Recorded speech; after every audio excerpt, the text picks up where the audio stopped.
Hello class 10. So today we are going to discuss the human nervous system. Uh, as you can see here on the screen that central nervous system and peripheral nervous system that we have discussed earlier, these are the two components of human nervous system. And now we will see it in detail. Central nervous system consists of two parts, that is one is brain and second one is spinal cord. क्योंकि कल मैंने बात किया था कि mainly brain ऊपर में होता है, वो सब चीज़ को कंट्रोल कर रहा होता है, इवन रिस्पॉन्स क्रिएट भी वही करता है. और फिर स्पाइनल कॉर्ड है वो कोऑर्डिनेट करते हैं बाकी के बॉडी पार्ट्स को, और जो भी रिस्पॉन्स कोड होता है उसकी एक कॉपी ये अपने पास रखता है. अगर सिमिलर काइंड ऑफ कोई स्टिमुलस मिलता है तो उसका रिस्पॉन्स वो तुरंत देता है, जिसको हम रिफ्लेक्स एक्शन के नाम से जानते हैं. दूसरा है peripheral nervous system. Peripheral nervous system में आप जानते हैं जो क्रेनियल नर्व्स हैं जो ब्रेन में होते हैं, और स्पाइनल नर्व्स हैं जो कि स्पाइनल कॉर्ड से होते हैं. तो ये दोनों जो है पेरिफेरल नर्वस सिस्टम के अकॉर्डिंग काम करता है. आइए डिटेल में देखते हैं ब्रेन को, स्पाइनल कॉर्ड को, फिर क्रेनियल नर्व्स को, स्पाइनल नर्व्स को, सबको देखेंगे. आज हम ह्यूमन ब्रेन को देखते हैं अच्छे से. देखिए, brain is the main coordinating centre of the body and it has three major parts. Mainly तीन पार्ट ही है, fore brain, mid brain and hind brain. अब देखिए फोर ब्रेन क्या होते हैं, इनके फंक्शंस क्या हैं.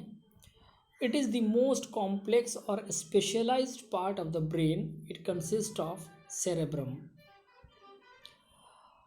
जो सबसे कॉम्प्लेक्स और जटिल हिस्सा है वो फोर ब्रेन है. जो सामने वाला हिस्सा होता है ब्रेन का वो है. इसके अंदर जो है सेरेब्रम होता है जो सारी चीज़ों को कोऑर्डिनेट करता है. इसका फंक्शन क्या है? ब्रेन का जो मेन थिंकिंग पार्ट है वो यही है फोर ब्रेन, क्योंकि ये सामने से चीज़ों को देखता है, एनालाइज करने लगता है और उस पर थिंकिंग प्रोसेस स्टार्ट हो जाता है. दूसरा है it controls the voluntary actions. Voluntary actions को यही कंट्रोल करता है, क्योंकि इनवॉलंटरी पे तो हमारा कंट्रोल है नहीं. तो जितने वॉलंटरी होंगे यानी विल पर जो काम होता है, any action that is dependent on our will, that is decided by this fore brain. Memory भी इसके पास होता है, लेकिन ये शॉर्ट मेमोरी होता है इसके पास. मैं आपको बता दूं, ह्यूमन ब्रेन में जो फोर ब्रेन है, एक समय में, यानी एक समय में, एक सेकंड की बात कर रहा हूँ, एक समय में ये 9 वर्ड से ज़्यादा रिकॉग्नाइज नहीं करता है या नहीं जानता है. 9 वर्ड जो है उसके अलावा ये नहीं जानता. जैसे ही 10वां वर्ड ये सीखेगा वैसे ही ये एक वर्ड भूल जाएगा. It receives sensory impulses from various parts of the body and integrate it. ये इम्पल्स जो है पूरे बॉडी से, सेंसरी इम्पल्स जो है ये रिसीव करता है और इनको मिला करके, इंटीग्रेट करके, है ना, और ये सबको एनालाइज करता है. The centre associated with hunger, भूख जो लगती है वो यहीं से डिसाइड होता है. दूसरा है मिड ब्रेन. मिड ब्रेन क्या करता है? It controls involuntary actions such as change in pupil size. जो हमारी आँख की जो साइज़ होती है ऊपर, प्यूपिल जो है वो हमारा कई बार डायलेट होता है, कई बार वो डिम लाइट या ज़्यादा लाइट जो होता है उसमें ये डायलेट और कॉन्स्ट्रिक्ट होता रहता है. तो ये भी कंट्रोल करता है mid brain. Reflex action movements, reflex movement of head, neck and trunk. ये गर्दन का मूवमेंट, सर का मूवमेंट और ट्रंक जो मेरा होल बॉडी है, इसकी जो मूवमेंट है, ये रिफ्लेक्स मूवमेंट ये मिड ब्रेन ही कंट्रोल करता है. Then we have hind brain, जो सबसे पीछे का हिस्सा है हमारा सर का. तो हाइंड ब्रेन, इसके अंदर 3 पार्ट होते हैं और ये बहुत इम्पॉर्टेंट हिस्सा है, जिसमें सेरेबेलम होता है, मेडुला होता है, मेडुला ऑब्लांगेटा जो होता है वो, और फिर पॉन्स होते हैं. सेरेबेलम क्या करता है? It controls the posture and balance, precision of voluntary actions. जैसे पिकिंग पेन, जितने वॉलंटरी एक्शंस हैं वो सेरेबेलम देखता है। और हमारे बॉडी का बैलेंस, हमारा जो पोस्चर है, गेस्चर है, हम जो शो ऑफ करते हैं, जो कुछ भी, ये सेरेबेलम देखता है। मेडुला कंट्रोल्स इनवॉलंटरी एक्शंस, जैसे ब्लड प्रेशर का बढ़ना, सेलिवेशन होना, हमारे मुंह में जो लाड़ आता है वो, वॉमिटिंग होना, आइज़ की ब्लिंकिंग होना, हार्ट का मूवमेंट होना, हार्ट जो वो पंप कर रहा होता है, ये सब इनवॉलंटरी एक्शंस हैं, अपने आप जो होता है, जिस पर हमारा कंट्रोल नहीं है, ये मेडुला ऑब्लोंगेटा देखता है। Involuntary actions, regulation of respiration, तो ये सब पॉन्स देखते हैं।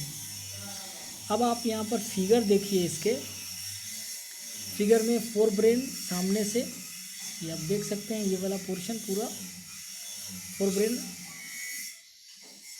सेरेब्रम ऊपर में, उसके बाद क्रेनियम जिसको हम स्कल बोन कहते हैं वो, मिड ब्रेन आप देखिए, ये हाइपोथैलेमस, पिट्यूटरी ग्लैंड, ये सब वहाँ पर है। उसके बाद मिड ब्रेन में यही सब चीज़ें हैं।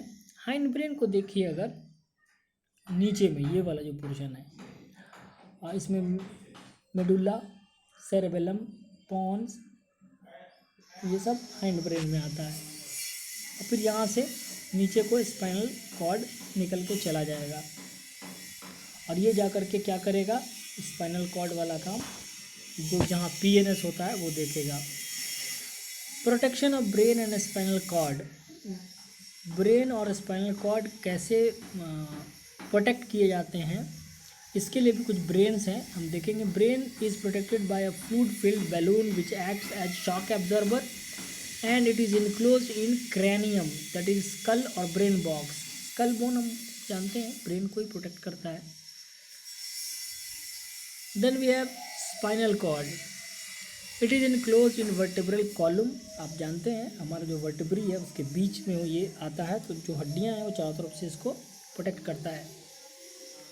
अब इसका जो कोऑर्डिनेशन है नर्वस सिस्टम का मसल के साथ, मसल टिश्यू के साथ, वो आप देखें, देखिए कोई स्टिमुलस है तो सेंस ऑर्गन उसको रिसीव करता है, सेंसरी नर्व उसको कहाँ भेजता है, सेंट्रल नर्वस सिस्टम के पास।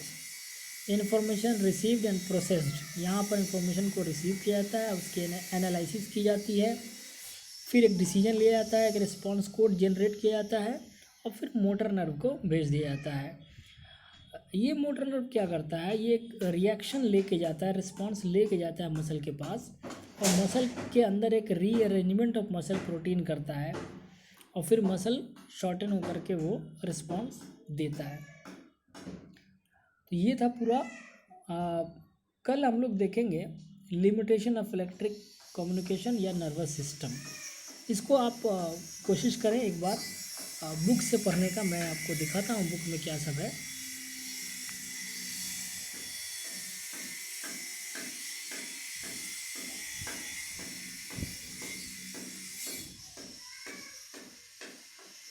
ये देखिए रिफ्लेक्स एक्शन हमने कल पढ़ा था, ह्यूमन ब्रेन। इस वाले टॉपिक को आप अच्छे से पढ़िएगा। इसका जो फिगर हमने दिखाया वो यहाँ भी बना हुआ है सेव, तो इस पेज को आपको बढ़िया से पढ़ना है। How it these are protected, ये भी हमने पढ़ लिया है, कैसे एक्शन लेता है ये हमने देख लिया। तो यहाँ पर जा कर के यहाँ तक आपको पूरा पढ़ना है ना। उसके बाद नेचुरली जो ये इंटरनल क्वेश्चंस बनते हैं उसको आपको करना है। पेज नंबर 119 पर जो क्वेश्चंस हैं उनको आपको करना है। Okay, thank you. इसको पढ़िए, फिर कल जो प्रॉब्लम आए वो मैं मंडे को 1 o'clock लाइव आऊँगा तो उस पर फिर बात होगी। Okay, thank you.